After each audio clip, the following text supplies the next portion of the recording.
Welcome to the next version of Resolution Rundown. It's hosted by Resolution Real Estate. I'm Jerry Nacera, managing partner, and I'm here with my co-managing partner, Anthony McElroy.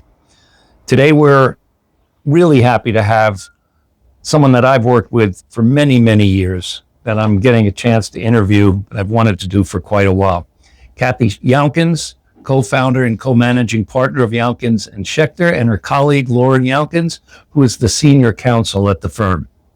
For nearly 30 years, Younkins and Schecter has been at the forefront of commercial real estate transactions, leases, and contracts, and is one of the first women-owned law firms in the sector. Glad to have you both here. Thank you for taking the time. We appreciate the invitation. So first question I have, which isn't going to be on any of our rehearsed questions, is was it a conscious effort to begin an all-woman law firm, or is it something you kind of just grew into? Because I remember way back when you were just Younkins and Schecter, Right. And it was just you and Marty, who I wish was here today. Right. And she wishes she were here as well. It wasn't a conscious decision to even start a law firm. Marty and I were both in-house counsel, and I first went through corporation. And that's where you met. That's where we met. And that company was being broken up when it was acquired by Apollo Real Estate back in the day. So we were being left without jobs when someone came forward and said, hey, we like what you're doing. Don't necessarily want to have you as in-house counsel with the new company that was acquiring these properties, but if you guys want to set up a law firm, we're getting the business. We should feed you the business. So that's how we started. That's a great. And so it was great. They let us stay in our offices, furniture, equipment. So this would have been no-brainer, to be honest with you. And you and Marty have been together for a long time. So 30 years this year. Wow. Congratulations. That's quite Jerry, a I'm trying to remember what was first Winthrop. Did we buy properties out of that? We did. At SL Green, right? Yes, we did. I forget. A whole portfolio, but I forget now. Those are ancient days for me, Anthony. Anymore. Yeah, sorry. It goes back a long way. Sounds very familiar, though. So tell us a little bit about the firm. What are your projects you're working on right now? What type of people are you representing? Do you both do landlord and tenant rep? Or is it mostly landlord rep or mostly tenant rep? Well, when we started off, we were representing a single landlord. And I would say the firm still predominantly does landlord representation. But, that changed over time because we would be doing deals and across the table, people would be listening to us negotiate. And we started getting calls from brokers, tenant brokers, saying, listen, do you represent tenants? Would you be interested, in a referral to my client? So at this point, I would say we do 80 landlord, 80% landlord. But I think, we've been able to give a competitive edge to the tenants we represent because we know the landlord space so well. We know leases, we know where the hidden, costs are. We know what requests are ridiculous and how do you deal with the conflict with if 80% of your business is with landlords? How do you represent against that client base? Well, we don't ever represent. There's never a direct conflict. Okay, right. Never represent a tenant in a building that's owned by a client. Although I do remember an instance where you represented a tenant and Marty represented the landlord. Wow. Recently, and that was at both clients' requests. They were trying to fast track a transaction. And we were asked to basically set up something called the Chinese wall, where you can't speak to each other about the transaction. You have all your documents saved separately rather than like on the shared system. Yeah. So you can't go and Of course, that works really well. Yeah. Chinese wall. We did close the transaction. Was it quick? Yeah. It was pretty record speed, yeah. Well, I find that these things, sometimes they're smooth transactions, sometimes there's bare knuckle fighting. But at the end of the day, it's a document that both people walk away from. What projects are you working on now that you'd like to talk about? One of the areas we've gotten very involved with in the past several years is the office to resi conversions. One of our clients, Van Barton Group. So we started off with one building down at in 180 Water Street. Next was 160 Water, which is the Pearl, which has been a phenomenal success for them. So they started doing their first deal with Metro Loft. Sure, Berman. Those guys are so well known. But now, Van Barton sort of has built up their own expertise. and how we initially got involved. That actually was doing a lot of the leasing to get tenants, Out build the so exit they- agreements. Exactly. And that's what have correlated us into doing the construction contracts. Next, we found ourselves doing these very complex agreements through a whole strata of the different types of trades you would need to do a major conversion. And are you seeing any changes since COVID in just office leases? Have you seen any changes in clauses? I mean, I called you the other day about a percentage of pass through or a cap for tenants in picking up new local laws for the energy and their exposure. But is there anything that's come out of the COVID crisis that has changed the leasing either document? I know obviously marketing approaches are all different. The way landlords are preparing their space is all different. But now in the actual lease form, is there anything in particular that's changed? So at the very beginning of COVID, there was a bit of a push for rent abatements if tenants couldn't use their space, but that didn't stick. In terms of new provisions, Local Law 97 is a big one. And how are you definitely. handling it? It's a joint effort between the landlord and the tenant, because like there could be a Bitcoin operation, which is a huge energy suck. Right. And that's going to cause problems for the emissions. Right. For Yeah. people that don't know, what is Local Law 97? Local Law 97 is the city's energy efficiency law. So by 2050, the goal is carbon neutrality. And it gets more strict every 5 or so years. So are landlords getting more creative, I'll say, in how to kind of pass through some of these expenses? There's a lot of increased expenses for landlords, right? In general. Right, yeah. And maybe plus the local laws, are they getting a little more creative and trying to So- claw back some of that? or- Okay, so the thing is, local law doesn't require that a landlord does anything in particular. It's just what your building is allowed to emit. Mhm. So you can get there however you get there. So there are a lot of operating expenses that you can pass through that will also help you towards your Local Law 97 goals. Like LED lighting in the common areas, that's an independent operating expense, but it also will help with the energy efficiency of the building. So it's like dual purpose. Right. But a lot of it has to do with the way the building is run too, right? So if I'm a direct operating lease that I can pass through the percentages of the increase over a base year to a tenant, I'm kind of ensuring myself that I'm getting some share of the expense. But in the older affordable rent buildings like we're sitting in here, you're getting 3%, 2.5% compounding increases. Right. But I'm eating everything with an unknown ceiling, right? So the question I was going to ask, which tails nicely with this, is are you seeing strength in the market? I mean, I just read today 2 leases, one on one Vandy and one at 9 West at $320 a foot. So that's very hot market for that type of Right. product, right?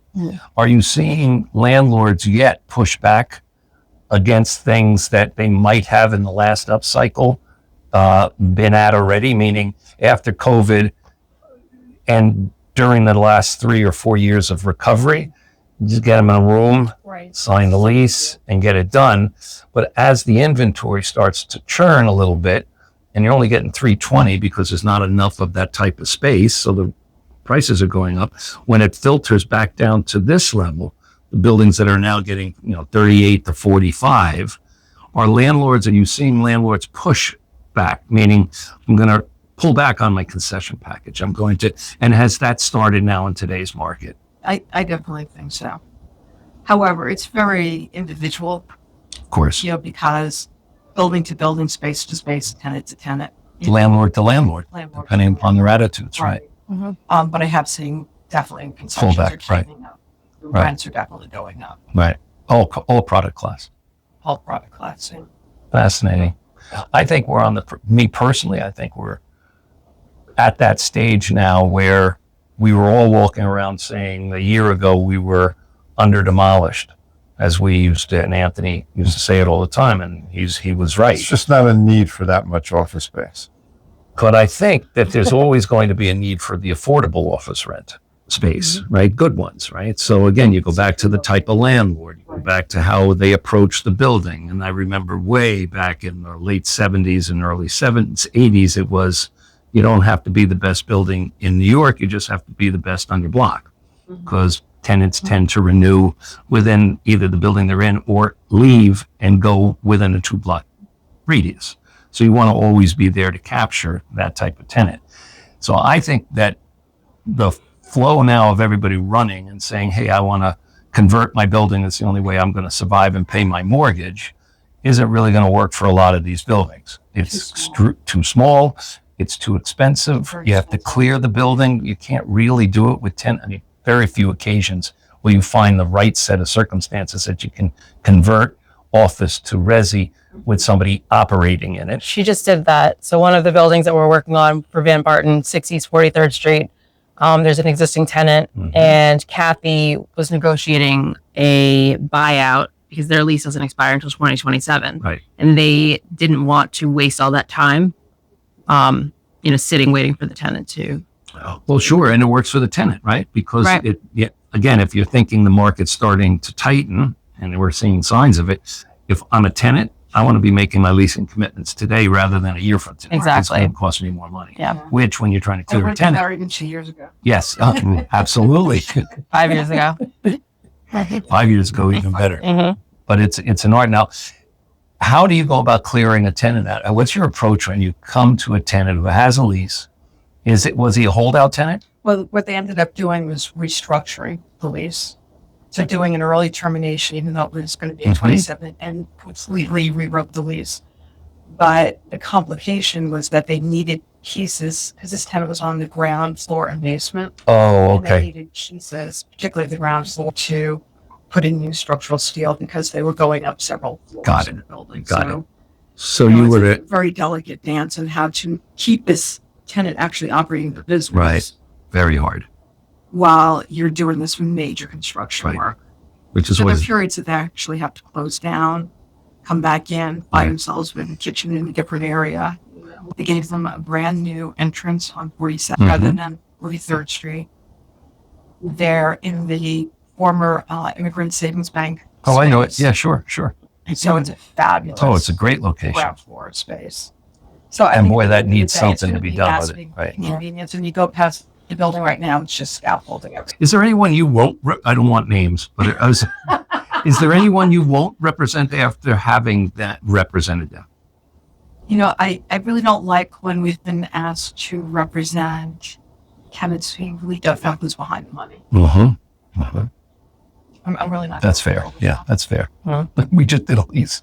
You and I we were struggling with who's behind the money. That's right. That's right. Huh. Yeah. On the Yeah, other side. it's nerve wracking, right? It's nerve wracking. OFAC representations. Yeah, for everybody, right?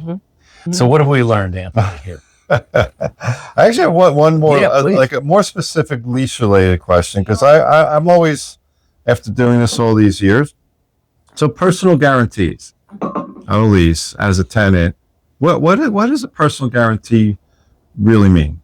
What does the landlord get at the end of the day from a personal guarantee with a tenant? Well, it depends. I mean, there are two, dominant forms. One is a full payment performance guarantee, All right. which means you are guaranteeing The term, Everything. the rent. every You're basically the time, tenant. episode, every obligation that the tenant. Okay. and how often do you see that type of guarantee signed?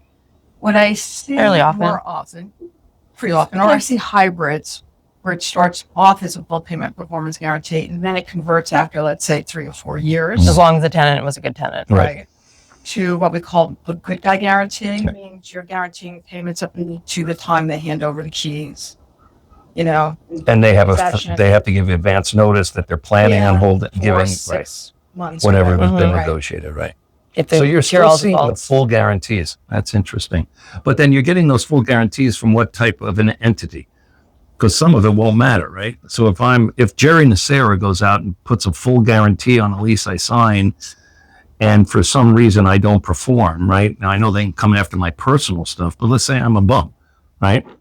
Well, they'll look into your Before they financials. give it, that I understand. But my financials are just my financials, right? I'm not giving them audited statements. How well do they know me? Again, I Well, don't that's know. why you it's- hire a good landlord attorney. Well, the question is, how do you collect? How many times have I Right. won in law cases against full guarantees, but I can't collect the damn money because the guy keeps either putting another obstacle, Right. or it's not really him. He's made the changes. He put clip claim into his wife or his, some cousin in East Jabip. So there's one thing about having the teeth in the lease, but then the getting into the courts and actually collecting. First Much of all, more difficult. it's much more difficult. It Right. takes, there's some cases at a building you and I work at that I've been chasing 4 years, 4 years, and the courts don't help, and full guarantees and on guts. Right. And the landlord, not only did he get burnt, but now he's got to spend money all this time to chase this guy. And yes, he would get the legal fees if he can ever get paid. Right. I don't think he's going to get paid. Most people just cut their losses. Right. They want the space back. That's right. That's exactly right. That's exactly right. Because it's rent or repent at the end of the day, right? Because sitting That there, expression. rent or repent, right? Can't grow corn, right? Anthony? Yeah. But landlords are still putting that in leases, obviously. Well, it depends. If you have a shell entity as the tenant, Right. then you're going to want to have somebody to look to. So you want, Yeah, full I'm sure the guarantee. One Vandy leases and the 9 West have full boat guarantees with real corporate backup, but they're the ones paying $300 a foot in rent. right. And they're not going to skip out. They're not going to play. The guys who play the games, for the most part, are guys in these kind of assets. And they're not necessarily bad people for Yeah, it. their Things business goes change. south. Right. Right. We just had a call from one of our buildings. The guy's been there 15 years. He's got 4 or 5 more years to go on his lease. And he said, I'm out of luck. I can't make anything work. We said, well, how about your sublet market? So he's going to, exercise his good guy guarantee and say sayonara. And I'm happy, get him out of space. I can still go after him. Not that there'll be anything to go after Right. theoretically, right? But yeah, it's get to the space so Yeah. that I can spend more money to retrofit the space and pay a commission and free rent for the joy of doing this lovely business and pay my mortgage at the same time. It's tough. It's tough business. I think the lesson is try to get as much of the cash security as possible. Right. There you go. And increase it, yearly as the rent goes up. Yep. Or just start off at whatever The- years yeah, last. correct. The 7th year or the Right. 8th year of the lease. Right. Yeah, that's what Right. I usually start. Well, Anthony, this has been another fascinating experience. Guys, Kathy, Lauren, thank Yeah. you so It was much really for fun. joining Yeah. us. Thank you for having This us. was Great lots and of fun, informative. always. And stay tuned for the next exciting episode of Resolution Rundown. Yes. Thank you, guys. Thank you.